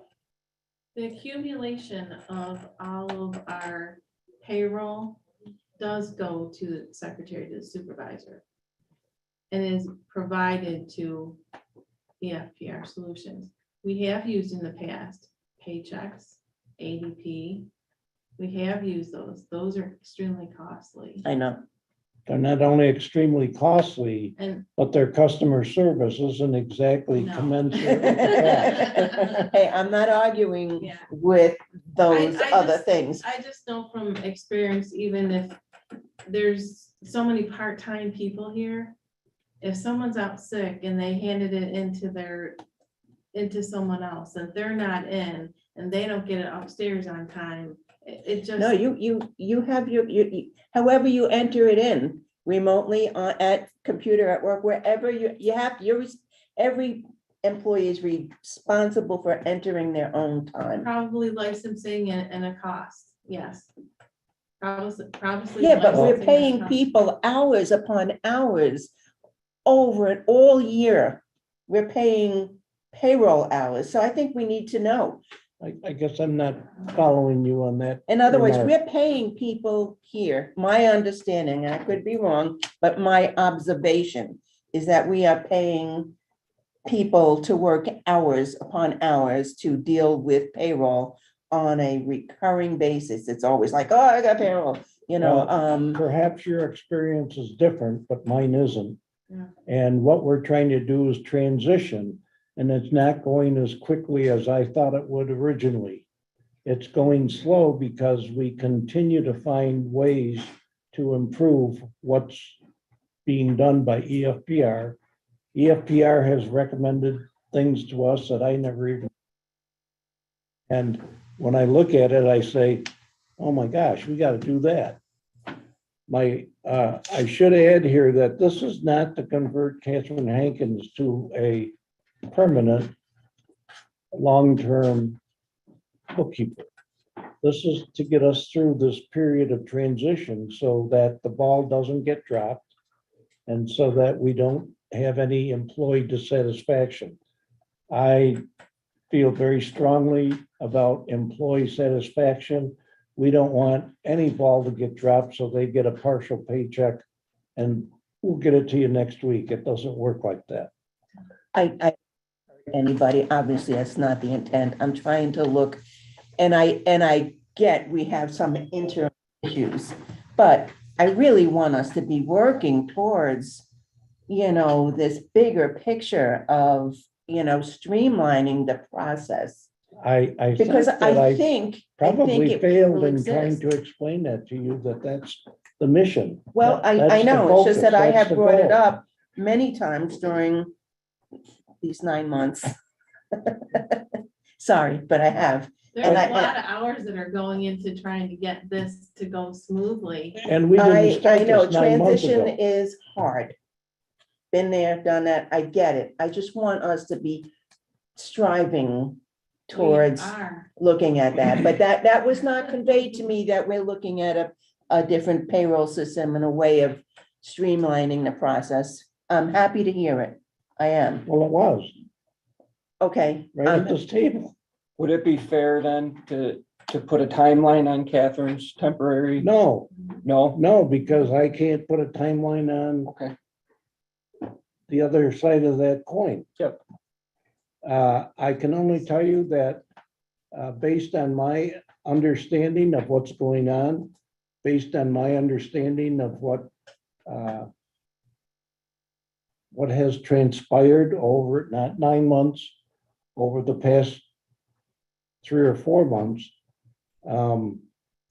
it should not be a long-term thing.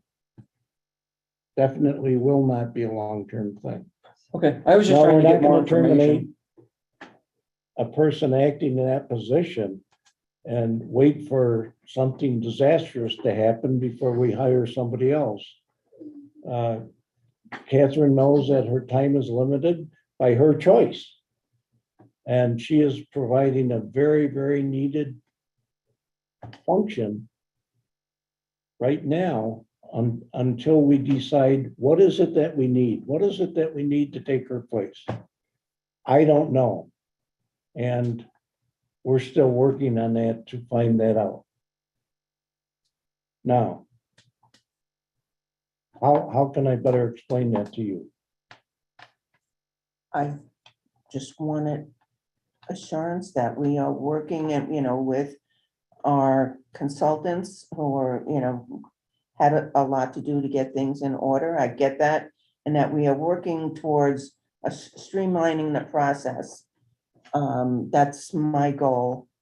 And if you had seen, and I assumed you did, my goals for the future of changing the system from when I came here, you'd see that that's part of my target.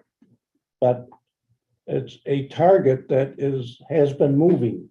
It's slowing down, so it's not moving so much. But what can I do to assure you that your concerns are not out of control? I I mean, want I'm not doing everybody anything to to squander work money. together in this effort on a townwide basis so that we are, That's happening. I don't understand what you're saying. okay.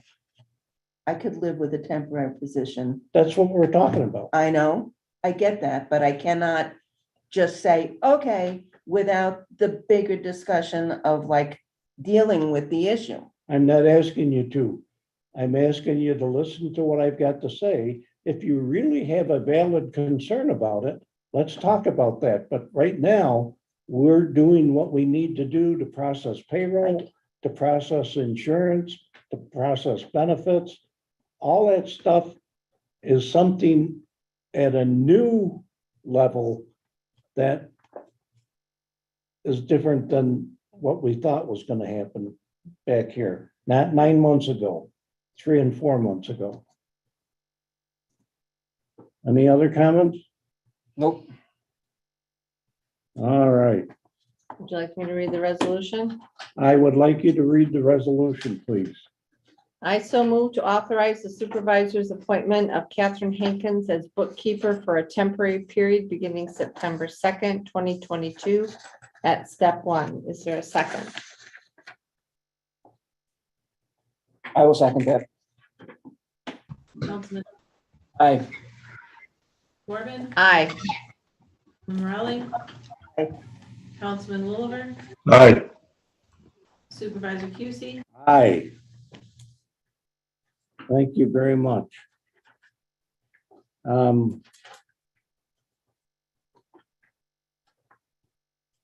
I think we've exhausted the discussion about the bookkeeper position in the last discussion, but if you'd like to ask any questions, I will answer them.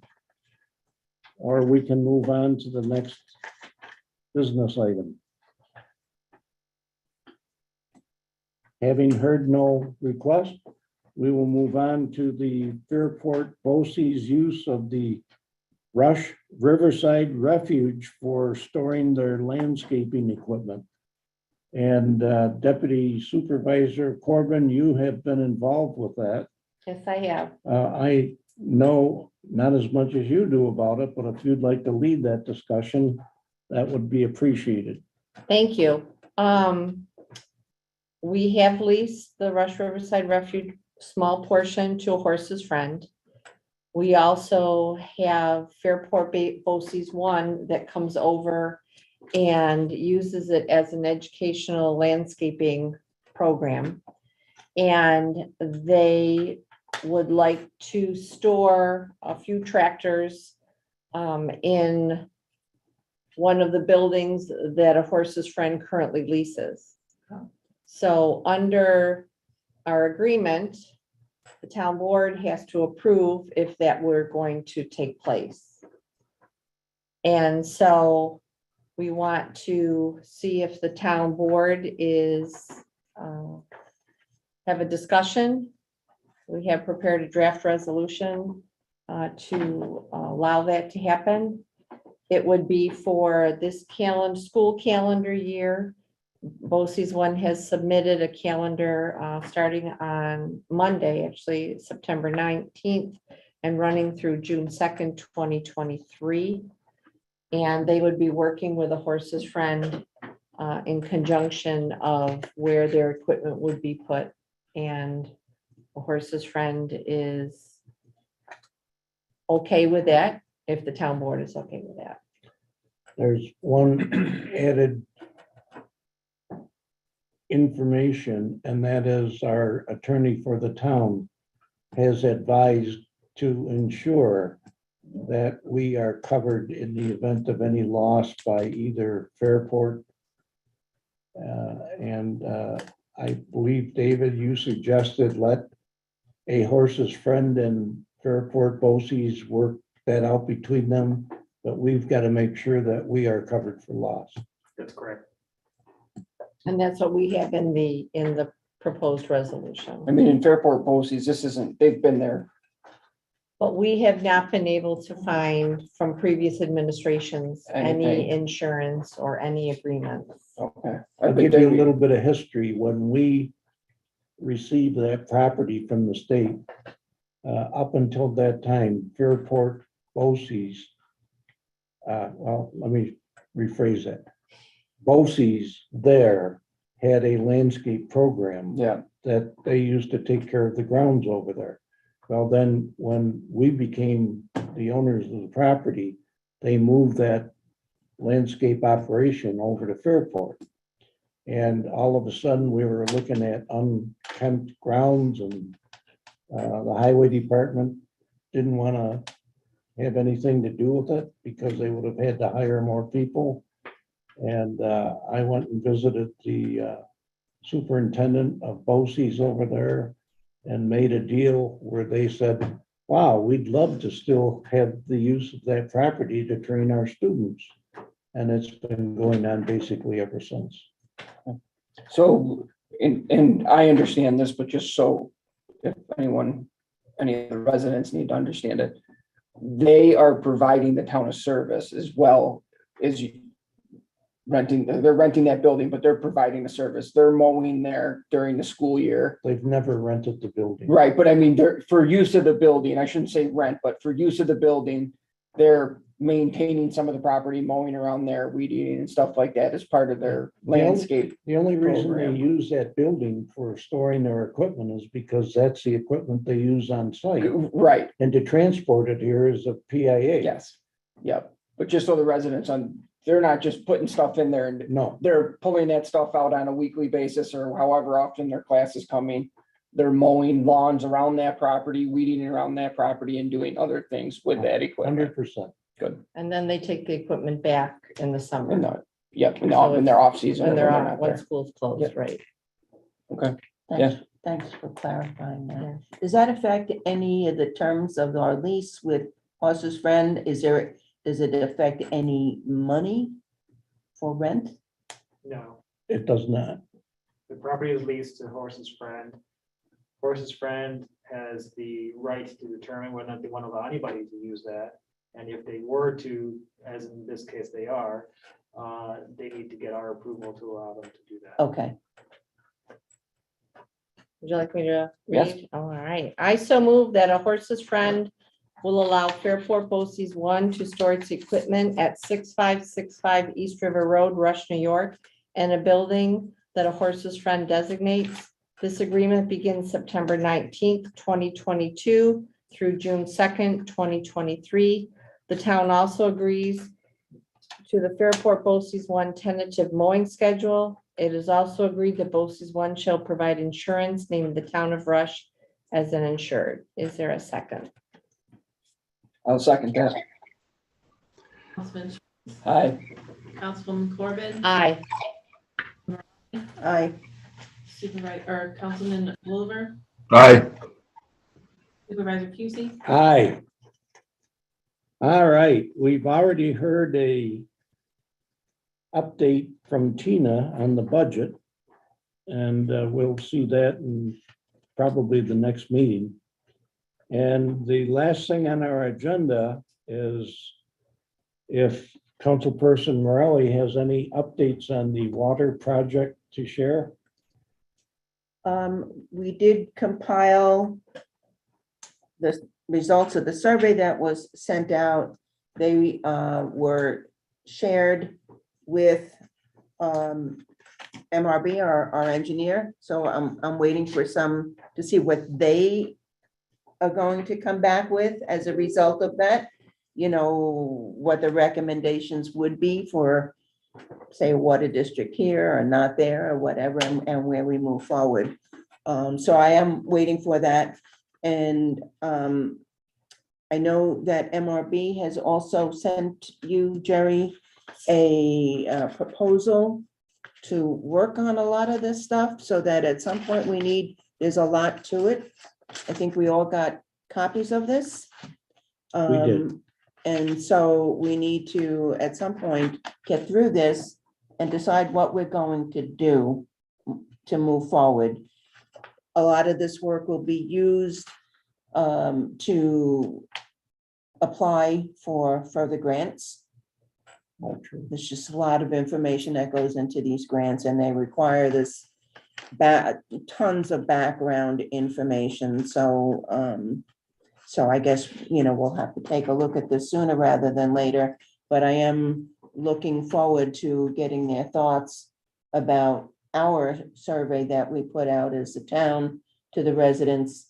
And I gave them all of the information, by road, by address, by road.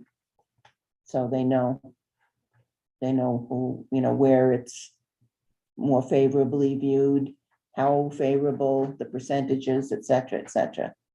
I gave you guys a very abbreviated version of that without the specific addresses, but I hid those columns and stuff like that, so it wouldn't be all over the place as to who wants what. But the engineers do have that so that they can pinpoint it much more accurately.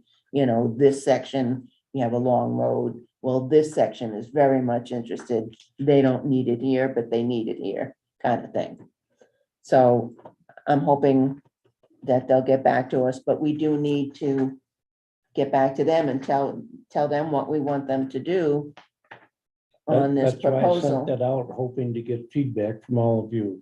And you make a very good point, and that is, even if we only did 10% of the residents who don't have treated water now, we would need that engineering study because it involves hydraulic studies and other key components of installing a water district, especially in property like Rush is made up of down there.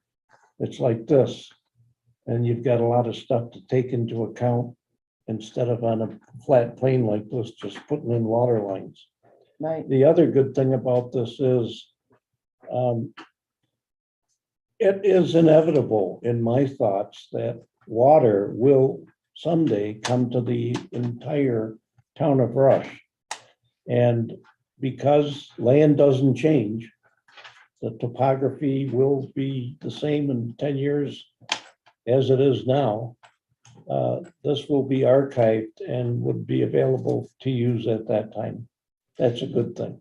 These, requests for proposals for various grants come out periodically, but, Right there. sometimes you get a couple of weeks. And it's like, there's no way you can pull this together. So we got to get this done in order to be eligible to apply for future grants. Should we put that on the agenda for next meeting? I think that would be a good idea. Thank you. I'd like to keep this going. I really want to get, you know, get a shot at getting some of this infrastructure money. But You keep hearing how much there is out there, I know, and then you go after. and it you'll look get at the, told at the planets details aren't of what they aligned, want. Tell us how you're gonna do this and how you're gonna do that. Well, Or the press ran out of ink, or some bizarre thing like that. you know, Well, it's- we are a relatively small town as compared to Henrietta, Arundecoit, Perrington, you know, and so on. You know, I mean, they have lots of people on staff that do that, you know, they have several engineers, they've got grant writers that they pay, you know, so we have to We've got- realize. We've got you. Think about it. I could be, your paid PIA. We- But, I don't look at it that way. thank you, Jerry. But, the way I look at it is that we have to, you know, we don't have people employed year round to do this. We have to on occasion, and this is an investment in a shot at getting some of this grant money that's out there. It's the way it is. And the other thing is that this type of work is eligible to be used by the ARPA funding, which we do have. So this is not going to come out, you know, or raise taxes for any of our residents. We Will have not. the money from ARPA funds now. We don't have enough ARPA funds to put in water districts, but we have enough to help us pay for these studies to go after the big money. Attract grants. So if that helps the board in reviewing this proposal, you know, and feel free to say, well, do we need to do this? You need to do that, you know, I don't know. We need to, but we really need to discuss and keep going with this. Thank you. Thank you. Supervisor, before we start the meeting, I don't know if you had anything else to add to the agenda. There is nothing else on the agenda. I was gonna reach out to Dan Wolliver. Dan, I know, John Morelli presented, two requests. One does not seem like it would need to be decided tonight, but the One other does. one sounds like it does. So can I turn that over before close the meeting and get your input on what, if you want to present something tonight to us to decide? I'd like to pass a resolution to authorize $1,500 to send out the postcards. It's critical that we get as much input as possible in the comprehensive plan for the town of Rush. I mean, if we don't get all, you know, if we don't get input, there's no sense in doing it. We have to find out what all the people in town want to do with the town of Rush, and sending out these postcards will at least take a shot at getting them interested and at least some of the topics involved in the comprehensive plan. And I think we should pass a resolution to authorize this expenditure of $1,500, not to exceed $1,500, to send the postcards to get them out so that we can get input for the comprehensive plan. I'll second that. That's why I asked you, because I thought it was time sensitive and Yes, know the date for the next workshop. It I couldn't wait. agree. We better make it happen tonight. Councilman Chase. Hi, Councilman Corbin. Aye. Morelli. Aye. Silver. Aye. Supervisor Hughes. Aye. Thank you very much. way to bring that back. Thank you. Having no further business to discuss, I declare the meeting adjourned. Do I have a second? Everyone seconds it. All in favor? Aye. Aye. Don't forget about the fall festival, everybody. October 1st, Saturday. October 1st, Rush We Festival. put everyone to sleep because They said it up front, right?